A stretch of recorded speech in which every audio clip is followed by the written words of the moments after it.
ગુજરાત પ્રાકૃતિક કૃષિ વિકાસ બોર્ડ અને એગ્રીકલ્ચર ટેકનોલોજી મેનેજમેન્ટ એજન્સી આત્માના ઉપક્રમે ખેડા જિલ્લાના મૌધા તાલુકામાં પ્રાકૃતિક ખેડૂત હાટ યોજાયો હતો, જે અંતર્ગત ખેડા જિલ્લાના મૌધા એપીએમસી ખાતે પ્રાકૃતિક કૃષિ હાટ ભરાયા હતા, જેમાં મૌધા તાલુકાના પ્રોજેક્ટ મેનેજર સલમાબેન અને એગ્રીકલ્ચર આસિસ્ટન્ટ કલ્પેશભાઈ ડાબી ખેડૂતો સાથે હાજર રહ્યા હતા. પ્રાકૃતિક રીતે ઉછરેલા શાકભાજી ફળોનું વેચાણ કરવામાં આવ્યું.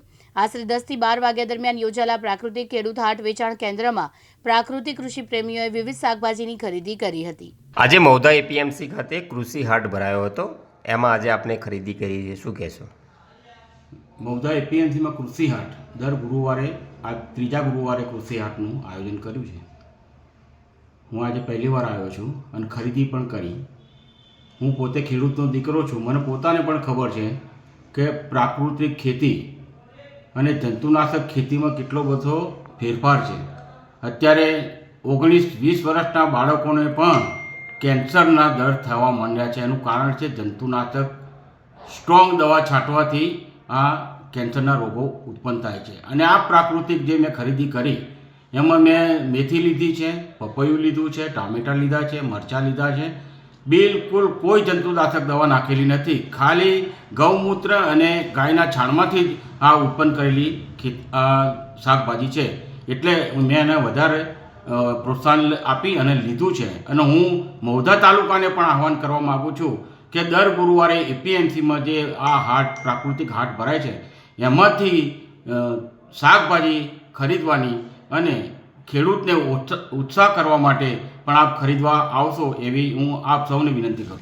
અમે લગભગ 2016થી પ્રાકૃતિક ખેતીની શરૂઆત કરી. પહેલાં અમે ખાતરથી બધું પકવતા હતા. આજની તારીખમાં પ્રાકૃતિક ખેતીની શરૂઆત કરી એટલે ગાય આધારિત જીવામૃત અને ઘન જીવામૃતનો ઉપયોગ કરી શાકભાજી, ફળફળાદી ઘણા બધું પકવીએ છીએ. આજની તારીખમાં અમે જે રાસાયણિક ખાતરથી પકવતા હતા એના બદલે આજે જે આ પ્રાકૃતિકની શરૂઆત કરીને એનું જે ઉત્પાદન થાય ખેતીમાં એ એટલું બધું રિઝલ્ટવાળું થાય કમ્પ્લીટ જ. એમાંથી રોગના જીવાતનો ઉપદ્રવ પણ કોઈ પાક ઉપર આવતો જ નથી. બરાબર, એનાથી એટલા બધા ફાયદા છે. અને ખેડૂતોને અમે એવી પ્રેરણા પણ આપીએ છીએ કે હવે પછી ના પ્રાકૃતિક ખેતી તરફ વળવું જ પડશે. ખાતરો ઓછો કરીને જીવામૃત, ઘન જીવામૃત એક ગાયથી અત્યારે લગભગ કેટલી ખેતી થાય?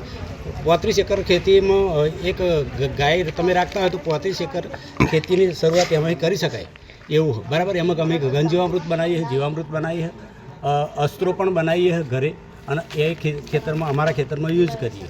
બરાબર, પહેલાં આ બધી બીમારીઓ આજની તારીખમાં બીમારીઓ આવવાનું કારણ શું હોય કે અતિશય ખાતર અને રાસાયણિક દવાઓ એનો અતિશય ઉપયોગ કરવા મળ્યો એટલે રોગના જીવાતનું પ્રમાણ પણ વધવા મળ્યું. આપણું સ્વાસ્થ્ય બગડ્યું, જમીનનું સ્વાસ્થ્ય બગડ્યું. અમે તો એવી બધાને અપીલ કરીએ, બધા ખેડૂતોને, કે આ જે અમે સ્ટોલ દર આપણા તાલુકામાં મૌધા તાલુકામાં દર ગુરુવારે અહીં સ્ટોલ કરીએ એ સ્ટોલમાં અમારા પ્રાકૃતિક વેચાણનો કરીએ. ફળફળાદી, શાકભાજી, ફ્રૂટ, ઘી, કઠોળ આ બધાનું વેચાણ પણ અમે અહીં કરીએ અને અમારા સ્ટોલની મુલાકાત તમે અવારનવાર લેજો અને આ વસ્તુ ખરીદવાનો હંમેશા આગ્રહ રાખજો અને આ ખેતી તરફ આપ પણ વળજો એવી અમે દરેકને અપીલ કરીએ છીએ. કામ કપૂરપુરનો વતની છું અને 4 વર્ષથી હું પ્રાકૃતિક ખેતી કરું છું અને એનો મને ઘણો બધો ફાયદો થયો છે. હાલની અંદર જે રાસાયણિક ખેતી કરીને ઉપજ લે છે એટલે એના કરતાં મને ડબલ ઉપજ મારા ખેતરમાંથી મળે છે. અને બધા ખેડૂતોને કહું છું કે એનો જે પ્રાકૃતિક પાકનો અને ફળફળાદીનો કઠોળનો ભાવ પણ ડબલ લઉં છું. અને હાલની અંદર આ બધા ખેડૂતોને એક પ્રેરણા આપું છું કે આપણી ભવિષ્યની પેઢીમાં આ પ્રાકૃતિક ખેતી પાછળ વળવાની જરૂર છે. અને હાલમાં અત્યારે આપણે એક એવા અને પર આવી ગયા તે આપણે અત્યારે પ્રાકૃતિક ખેતી તરફ વળવું પડશે. અને વળ્યા વના કોઈને છૂટકો નથી, કારણ કે અત્યારે રોગચાળો એટલો બધો ભયંકર ફેલાઈ ગયો છે. એટલે આપણે રોગચાળા સામે બચવું હોય અને રોગ પ્રતિકારક શક્તિ વધારવી હોય તો આપણે પ્રાકૃતિક ખેતી અને પ્રાકૃતિક પ્રોડક્ટો પોતે ખાઈને બીજાને પણ ખવડાવીશું તો જ આપણા ભારત અને ગુજરાત રાજ્યનું કોઈ પણ રોગચાળા સામે આપણે લડી શકીશું. અત્યારે જરૂર છે. અને આ ખેતીમાં બહુ ઓછા ખર્ચની ખેતી અને વધુ નફો મળે છે.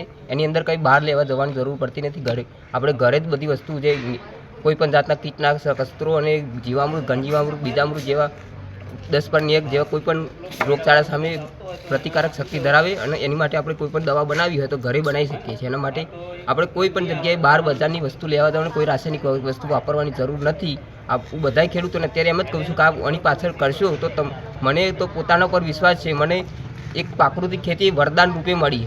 હું પ્રાકૃતિક ખેતીને વરદાન રૂપે એનું મને કોઈ પણ જાતનું રાસાયણિક પ્રોડક્ટ પર મને વિશ્વાસ નથી. હું એટલો પ્રાકૃતિક ખેતી પર વિશ્વાસ કરું છું અને બધા ખેડૂતોને કહું છું કે આપણે પ્રાકૃતિક ખેતી તરફ વળો. તમે પણ એનું રિઝલ્ટ તમને આપોઆપ મળશે 1-2 વર્ષ પછી, પણ આપણી જમીન શુદ્ધ અને વાતાવરણ શુદ્ધ થશે, ખેતી, પાણી અને જળ બધું પણ વાયુ પ્રદૂષણનું આપણે શુદ્ધ કાઢી અને શુદ્ધ ખાઈશું તો આપણે પણ આપણા રોગ જે કોઈ પણ આપણે શરીરમાં રોગચાળો આવતો હશે તો અટકીશું અને રોગ પ્રતિકારક શક્તિ વધશે. એટલા માટે હું તમને કહું છું કે આપણે બધાય ખેડૂતોને આપણે પ્રેરણા આપું છું કે આપણે પ્રાકૃતિક ખેતી તરફ વળો. આપણે થોડું પણ આપણા ઘર પૂરતું પણ ખેતી પ્રાકૃતિક કરજો અને આપણા ઘરનું પણ સારું સ્વાસ્થ્ય, બાળકોનું આવતી પેઢી સુધારજો. એટલે મારી પ્રેરણા આપું છું. જય ગૌ માતા. જિગ્નેશ સોડા, દિવ્યાંગ ન્યૂઝ, મૌધા, ખેડા.